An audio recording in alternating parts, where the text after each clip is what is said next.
અમદાવાદના કુબેરનગરની દેહલ કંપનીના માલિકના ગંભીર આક્ષેપ મને 10 દિવસ પહેલા જ ખબર હતી કે કંપનીમાં દરોડા પડશે તેવું માલિક જોની હરિયાણીએ કહ્યું છે। કેટલાક અસામાજિક તત્વો મારી ફેક્ટરીમાં આવ્યા અને કેટલીક શરતો મૂકી હતી। અસામાજિક તત્વોએ મારી પાસે રૂપિયાની માંગ કરી હતી।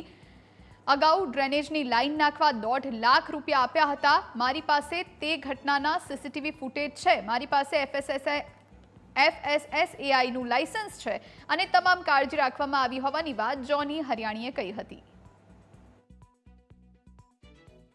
क्यों ऐसा किया? तो मैंने जैसे आपको बताया कि 1 साल तक पेट भरा गया है, 1 साल के बाद नहीं भरा गया है और मुझे तो ये बोल के वहां पे पेट भराया गया था कि आगे से तुमको कोई चीज की तकलीफ नहीं आएगी, बट मेरे को अभी आई हुई है।